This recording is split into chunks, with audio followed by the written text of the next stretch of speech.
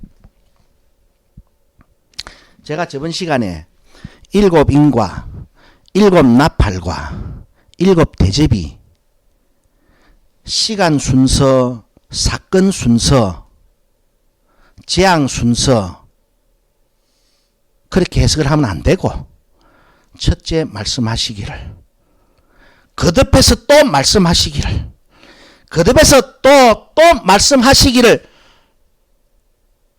그래서 하나님의 말씀하심으로 이해해야 된다라고 제가 말씀을 드렸는데 자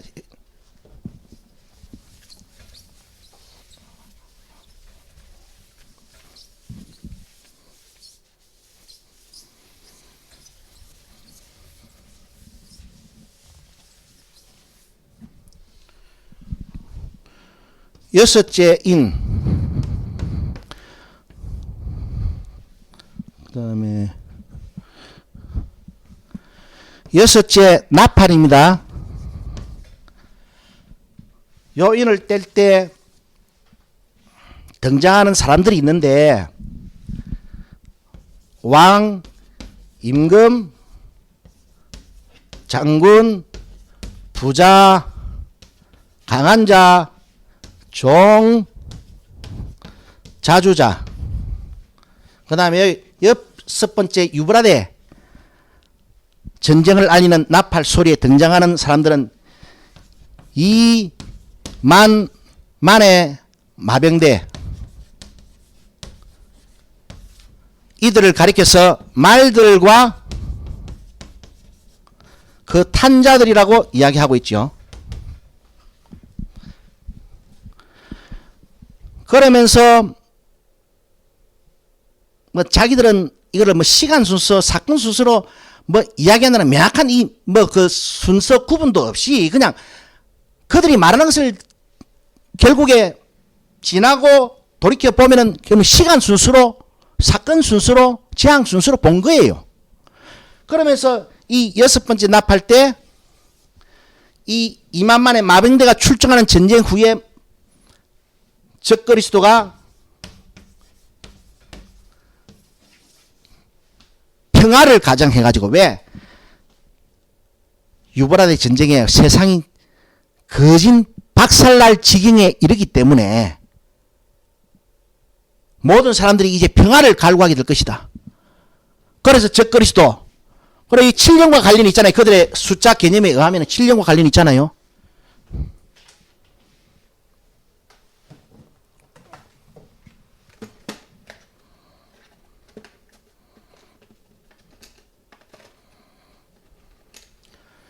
그럼 7년과 관련이 있는데 이제 7번째 나팔을 우리가 이제 한번 살펴보겠습니다. 요한계시록 19장입니다.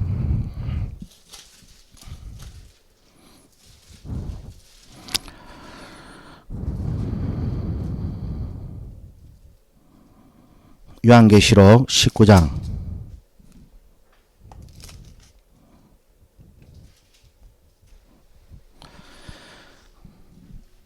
자, 주님이 재림하십니다. 19장 11절부터 우리가 16절까지를 읽어보면은 백마탄자가 세마포를 입고 자신을 따르는 하늘 군대와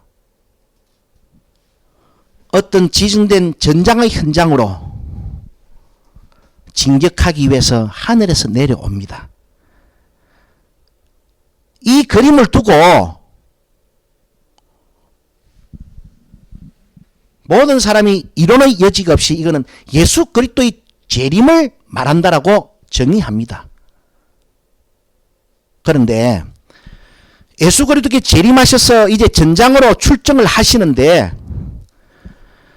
그 17절에 보면은 그리고 18절에 보면은 예수님이 어떤 전쟁에 출정을 하시는데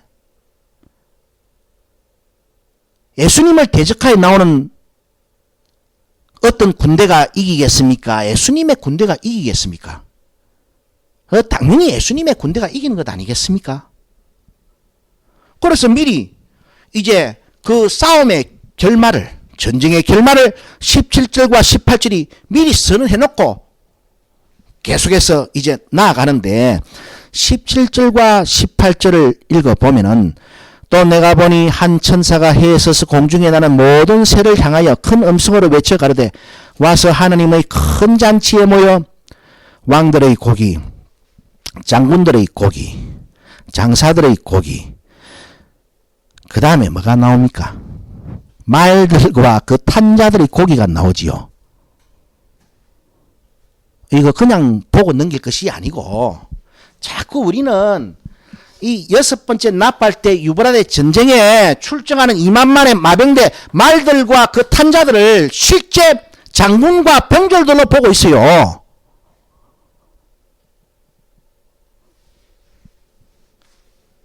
인과 나팔과 대접은요 절대로 시간 순서가 아닙니다.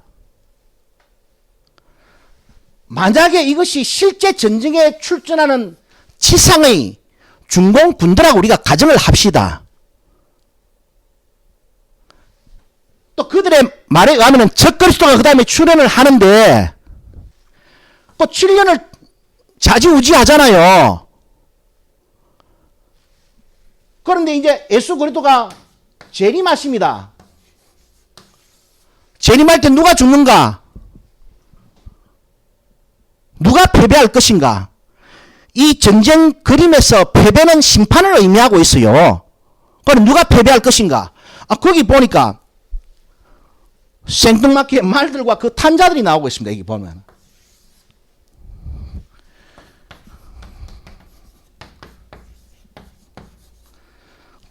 쭉 열거되고 있잖아요.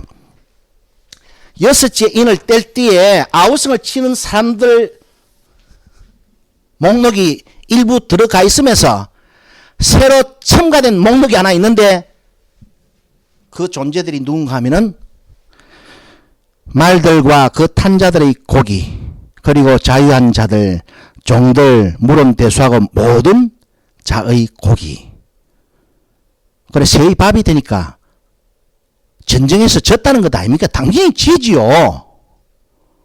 그런데 그게 실제 전쟁일 것인가? 2만만의 마병들은 실제 지상 군대를 말하는 것인가? 그리고 6번째 나팔 때 개전되는 유브라데 전쟁은 실제 전쟁일 것인가? 그 실제 전쟁이라고 하면은 그들의 논리에 하면은 7년이나 지나가 주님 재림할 때 야들이 와 죽습니까? 이미 적거리에서 나오기 전에 이 2만만의 마병대가 들어갔으면은 반만 죽고 그러면 반은 살아있다가 7년 지나고 나서 주님 재림할 때 그때 죽는다는 말입니까? 아닙니다 이거.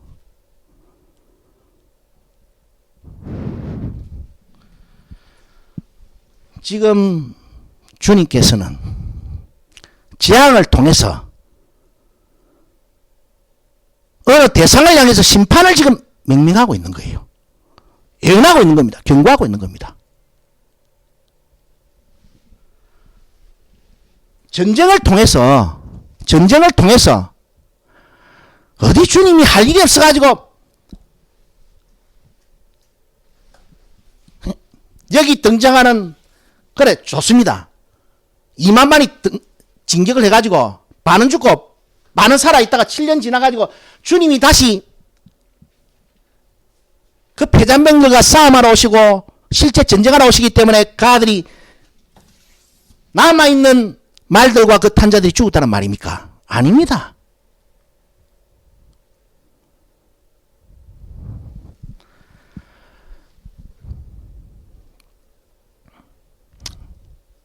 이 전쟁 예언도 전쟁을 통해서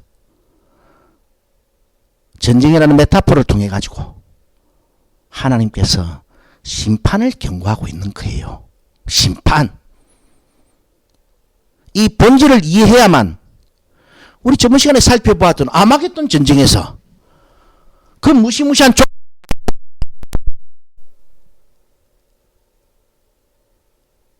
그 당신이 택한 교회에게 흰옷을 입어라. 벌거벗고 돌아다니지 마. 도적같이 임할 때 너그 벌거벗고 다니지 마라. 자기 옷을 지키라. 그거는 우리가 주님께서 경고하셨던 말씀하고 딱 동일한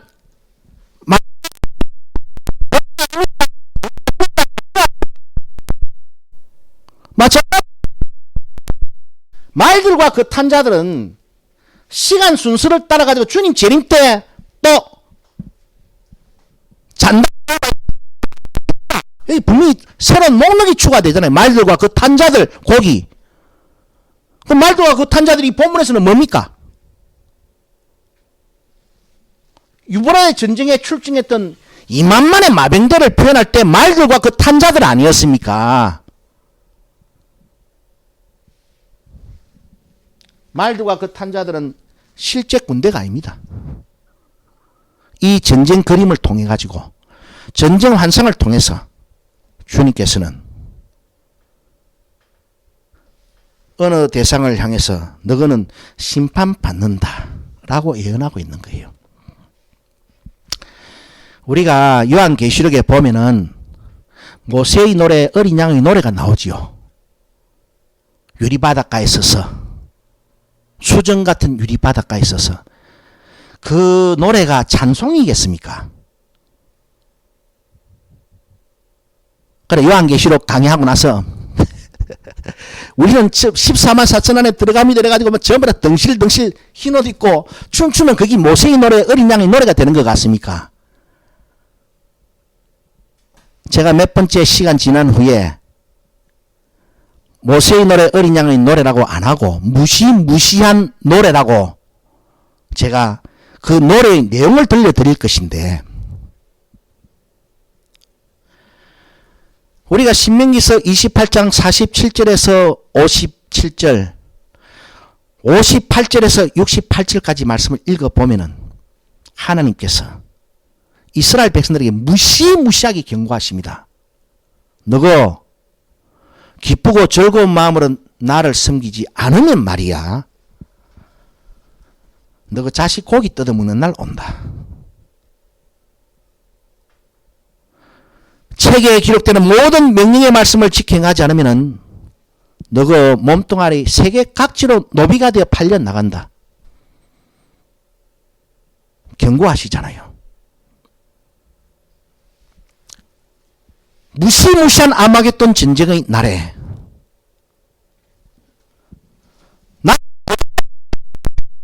벌거벗고 돌아다니지 마. 자기 옷을 지켜. 아이언맨의 슈트 아닙니다.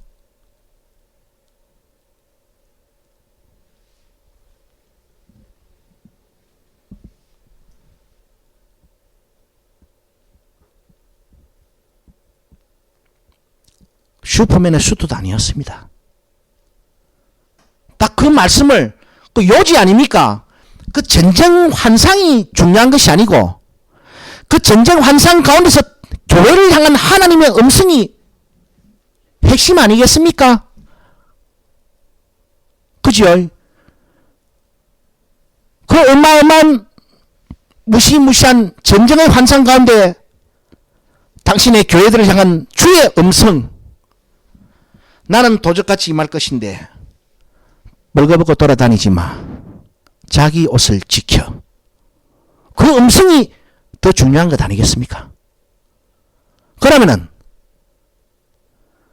우리가 요한계시록을 이해할 때, 학습할 때, 즉 하나님의 음성을 듣고자 할 때에 전쟁 소리에 막 호들갑을 떨어야 되겠습니까? 전쟁 이야기에 귀가 쫑긋해야 되겠습니까? 아니면은 나는 도적같이 임한다. 빨가벗고 돌아다니지 마. 자기 옷을 지켜. 라는 말씀에 집중해야 되겠습니까? 그 명령은 요한계시록 3장 1절로 5절까지 4대 교회에 편지하시는 주님의 음성을 나열해 보면은 딱 그 말씀이 핵심 아닙니까? 너희는 지금 살았다는 이름을 가졌지만은 합당한 행위가 없어. 곧 4대 교회 안에는 살았다 인자가 다시 올 때 믿음을 보겠느냐 하는 것처럼 흰옷을 입고 다니는 사람이 없다. 나는 도적같이 임할 것인데, 그 말씀의 내용과 아마겟돈 전쟁의 날에 번개와 같이 주어지는 나는 도적같이 임한다. 벌거벗고 돌아다니지 마. 자기 옷을 지키라는 말씀과 동일하지 않습니까? 결국에는 그 전쟁을 통해서 주님께서는 전쟁의 참상을 지금 말씀하시고자 함이 아니고, 신앙인이 신앙인다워지기를,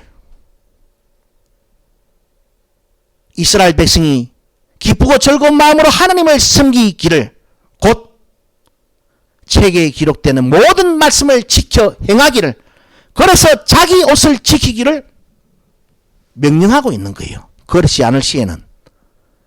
그런데 하나님의 심판은 이미 예언되어 있습니다. 작정되어 있습니다. 마찬가지로 여기서 아우성을 치는 사람들은 심판이 작정된 사람들입니다. 우리가 요한계시록이 전쟁의 참상을 환상으로 보여주었다고 해서 언제 전쟁이 날 것인가? 그러니까 여러분 신문 들고 아무리 뉴스 접하면서 인터넷 뒤져가면서 인터넷에 내 조회해보면서 중동지방에 전운이 깃드는 거 보고, 야 이제 성경 말씀이 이 성취될 때가 되는 것 같다. 그 백날 걸 해봐야 소용없습니다. 모두가 잠든 세상에 주님께서는 도적같이 임하실 것인데, 도적같이 임하시는 주의 날에 부끄러움 없이 서기 위해 합당한 행위를 준비하는 것이, 교회가 이 재앙에서 살아남고 예언된 전쟁에서 살아남는 유일한 생명길이라는 것을 잠자는 교회는 들어야 됩니다. 일곱째 인을 뗄 때에 일곱 나팔이 불려지기 시작합니다. 일곱 번째 나팔이 불려질 때 일곱 번째 일곱 대접이 쏟아지기 시작합니다. 주님께서는, 자 여러분, 여섯 번째 나팔 때 등장했던 이 말들과 그 탄자들이 주의 재림날, 그것도 일곱 번째 나팔이 불려지는, 일곱 번째 대접이 쏟아지는 날 시체가 되어 새의 밥이 된다는 심판을 경고받고 있는데, 이 시간 순서 아닙니다. 거듭해서, 제가 저번에도 말씀드렸지만은 거듭해서 하나님께서는 말씀하시기를, 그리고 또 말씀하시기를, 그리고 또 여호와께서 이르시되, 하나님께서 말씀하시기를, 그 음성을 교회에게 들려주고 준비시켜야 될 건데, 지금 교회는 거기에 대해서는 전혀 관심이 없습니다. 계속해서 다음 시간에는 이 심판받을 사람들의 이 명명된 이 칭호를 다시 한번 계시록 전체에서 나열해 보면서 누가 심판받을 사람일 것인가를 이제 구체적으로 알아가는 시간을 가지도록 하겠습니다. 그것이 요한계시록의 목적입니다. 언제 전쟁 난다, 그러나 하나님께서 너희를 갖다가 어떤 땅굴 지하 저장소에, 지하 방공망에다가 너희를 데리고 인도할 거다, 그런 걸 지금 알려주기 위함이 아니고요, 하나님의 심판이 임박하여 있음에 때가 더욱 단축하여진 고로 교회여 그렇게 신앙하지 마라. 그렇지 않으면 너희는 절대로 주여 주여 해도 심판을 받는다라는